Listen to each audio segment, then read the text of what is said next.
नाशिक मोठी कारवाई, medical operation साहित्य चोरी प्रकरण उघड।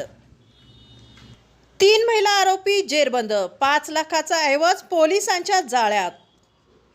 सांगली शहरात घडलेल्या या गंभीर चोरी प्रकरणाचा पोलिसांनी अवघ्या काही दिवसात पर्दाफाश केला आहे।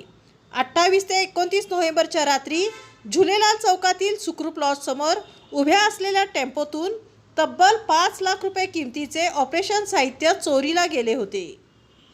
फिर्यादी हर्षल हिराचंद्र देशपांडे पुण्यातील कल्पक मार्केटिंग प्रायव्हेट लिमिटेडमध्ये सेल्स एक्झिक्युटिव्ह। ते त्यांचे मेडिकल साहित्य घेऊन टेम्पो क्रमांक MH12 UM 6362 मधून सांगलीत आले होते।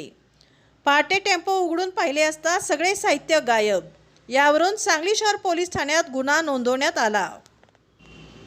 वरिष्ठ पोलीस अधीक्षक संदीप घुगे, अप्पर पोलीस अधीक्षक कल्पना बारवकर आणि उपविभागीय अधिकारी संदीप भागवत यांच्या मार्गदर्शनाखाली विशेष पथक तयार करण्यात आलं। गोपनीय माहिती मिळताच पथकाने सम्राट व्यायाम मंडळ परिसरात सापळा रचला।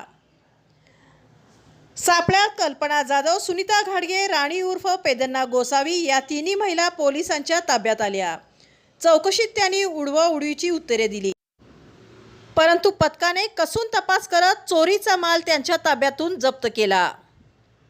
जप्त साहित्यामध्ये rod trials, femur trials, tibia trials, mirror, पंच, झिग कटिंग ब्लॉक, वेजेस, हँडल अशी 240हून अधिक शस्त्रक्रियेसाठी लागणारी उपकरणे, एकूण किंमत 5 लाख रुपये पोलिसांनी जप्त केली। या आरोपीकडून आणखीही गुन्हे उघड होण्याची शक्यता व्यक्त केली जात आहे।